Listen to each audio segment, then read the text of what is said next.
এই তো আমার টিকাগুলো হয়ে গেছে, দেখুন কতটা সুন্দর হয়ে।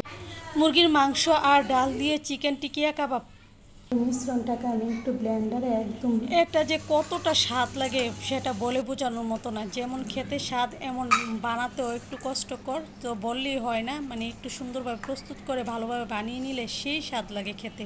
তো আমি সব কিছু প্রস্তুত করে নিচ্ছিলাম আর কি, বানানোর চিকেন টিকিয়া কাবাব বানানোর জন্য। তো এখন সব ধরনের মশলা দিয়ে দেবো কাবাবে, দিয়ে আমি তৈরি করে নেব। তো এখানে আমি প্রথমে বুটের ডাল দিয়ে দিলাম। বুটের ডালটা একটু 4-5 ঘন্টা ভিজিয়ে রেখেছিলাম। আর চিকেন, একটা ব্রেস্টের চিকেনগুলোকে আমি টুকরা টুকরা করে কেটে নিয়েছি। দিয়ে দিলাম আদা বাটা, রসুন বাটা। তো দিয়ে দেবো পরিমাণ মতো লবণ, হলুদ গুঁড়া, মরিচ গুঁড়া, জিরা গুঁড়া, ধনিয়া গুঁড়া, গরম মশলা পাউডার দিয়ে দিলাম।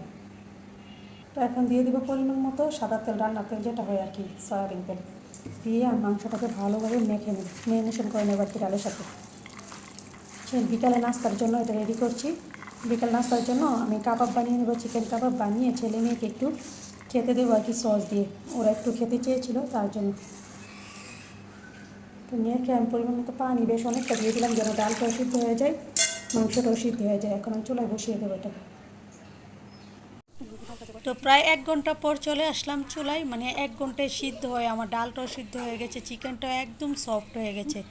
তো ডালটা দেখুন, আমি একটা ডাল দেখিয়ে দিচ্ছিলাম, একদম সফট হয়ে গেছে। আবার দুই একটা একটু শক্ত রয়েছে আর কি। তো এগুলাকে আমি একদম টানা টানা করে নেব, নিয়ে উঠিয়ে নেব। উঠিয়ে আমি সবগুলাকে একটু সুন্দর করে একদম ভাজা ভাজা করে নিচ থেকে, যেন লাগা লাগা হয়ে যায়, পানি এক ফুটও না থাকে। এখন আমি হাড়গুলো আলাদা করে নেব চিকেন থেকে। একদম সবগুলো হাড় আলাদা করে আমি সবগুলোকে একটু ব্লেন্ড করে নেব আর কি। আর হাড়গুলো যদি থাকে তাহলে সুন্দর হয় না আর কি। এখন আমি এই তো দিয়ে দিলাম পেঁয়াজ কুচি। আর কাবাবের মিশ্রণটাকে আমি একটু ব্লেন্ডারে একদম ফ্রেশ করে নিয়েছি। দিয়ে দেবো কাঁচামরিচ কুচি। কাঁচামরিচগুলোকে একদম কেচি দিয়ে কেটে কুচি কুচি করে দিয়ে দেবো। আর পেঁয়াজ কুচি দিয়ে দিলাম।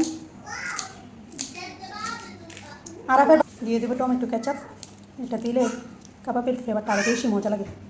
দিয়ে দেবো একটা ডিম।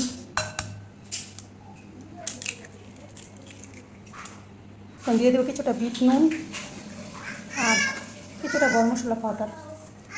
গরম মশলাটাতে একটু ঝাঁঝ বেশি, তার জন্য অল্প করে দিয়েছি। এখন আমি সবগুলোকে ভালোভাবে মিক্স করে নেব। মিক্স করে আমি সুন্দর করে কাবাবগুলো বানিয়ে নেব। এই তো আমি মিশ্রণটাকে একদম সবগুলো মিক্স করে নিয়েছি। এখন আমি একটু একটু করে নিয়ে তখন কাবাবে শেপ দিয়ে দিয়ে কাবাবগুলো বানিয়ে নেব। আমি আমার শেপ অনুযায়ী বানাচ্ছি। এই তো ছোটো ছোটো করে আমি কাবাবগুলো বানিয়ে নেব।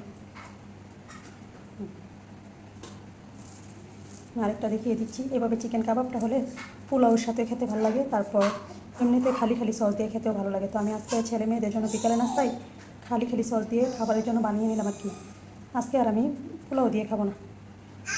তো একে একে আমি সবগুলোকে বানিয়ে নিচ্ছি। বানিয়ে সুন্দর করে আমি কাবাবগুলোকে ভেজে নেব। আমার মিশ্রণটা একদম কতটা স্মুথ হয়েছে দেখুন, একদম স্মুথ হয়েছে।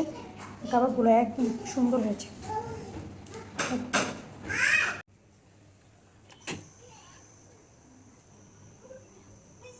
তো কাবাবগুলো কত সুন্দর হয়েছে দেখুন। এখন আমি পেঁয়াজ অল্প করে তেল দিয়ে দিলাম। এখন একটা করে ভেজে নেব, একদম মাঝারি আছে, আস্তে আস্তে করে ভেজে নেব। এটা একদম ফ্রাই করে নেব। সব কিছু যেহেতু ভিতরে সিদ্ধ করবো, তারপরও ফ্রাই করে নেব যতক্ষণ পর্যন্ত কালারটা না আসে। মশলা দেখুন কত সুন্দর করে ফ্রাই হয়ে যাচ্ছে। আমি একটা করে উঠিয়ে দেবো। আর এই কড়াইটা কি হয়, একদম অনেক কিছু ফ্রাই করার মতো কিছু লাগে না, সুন্দর করে ভাজা হয়ে যায়। এই তো প্রায় এক পাশ ভাজা হয়ে গেছে পুরোপুরি। এখন আরেক পাশ প্রায় লাল হয়ে গেছে। এখন উঠিয়ে নেব, ব্রাউন কালার করে ভেজে। এভাবে একবার খেয়ে দেখবেন, খুব মজা লেগেছে। আর বিকেল নাস্তার জন্য পারফেক্ট একটা নাস্তা, অল্প চিকেন দিয়ে খুব মজার একটা নাস্তা হয়। দুই পাশে একদম গোল্ডেন ব্রাউন হয়ে গেছে।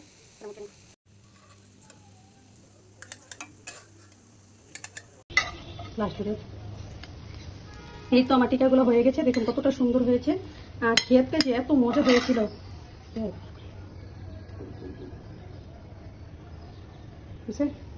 ভিডিও করতে